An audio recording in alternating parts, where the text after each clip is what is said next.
Dalam sejarah para wali, ada satu pola yang terus berulang.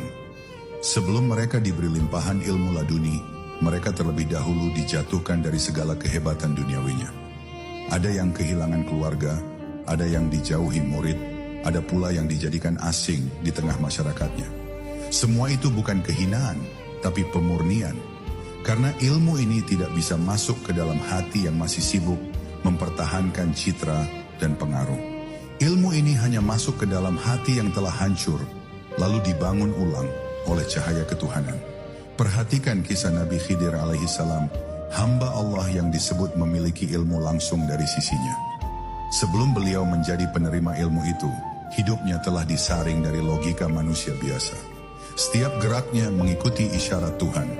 Ia tidak menjelaskan tindakannya dengan akal biasa, karena ia hidup di wilayah hikmah ilahi, bukan hukum syariat lahir semata. Maka siapapun yang ingin berjalan di jalan laduni, harus siap kehilangan penglihatan lahir demi penglihatan batin. Harus siap tidak dimengerti manusia, asalkan dimengerti oleh Tuhan. Ujian yang datang bukan selalu berupa bencana. Kadang bentuknya justru kenikmatan yang menguji, apakah si hamba lupa atau ingat. Kadang bentuknya ketenaran, untuk melihat apakah ia masih tawadhu' atau malah merasa istimewa. Karena ilmu laduni bukan hanya ilmu, tapi amanah. Dan amanah ini berat, tidak bisa dititipkan kepada orang yang masih mencari pujian dari makhluk. Sebab siapapun yang membawa ilmu dari sisi Tuhan, ia akan diuji dengan godaan untuk menggunakan ilmu itu demi dirinya sendiri.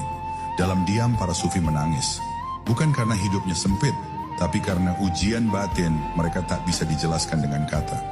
Ada rasa lapar yang tidak bisa dihilangkan oleh makanan, rasa haus yang tidak bisa disiram oleh air.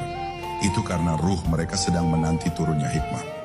Dalam kekosongan itulah Allah menurunkan ilmu laduni, bukan sebagai jawaban langsung, tapi sebagai kebeningan hati yang tiba-tiba mengerti makna dari setiap luka dan tawa yang pernah dilewati.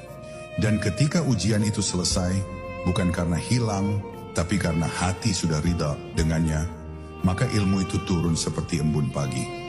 Tidak memaksa, tidak menyakiti, hanya menetap dan menghidupkan. Si hamba mulai memahami hal-hal rumit tanpa pernah belajar secara lahir. Ia mulai melihat rahasia dalam ayat-ayat kehidupan. Dan semua itu bukan karena dirinya hebat, tapi karena ia telah kosong dari dirinya sendiri.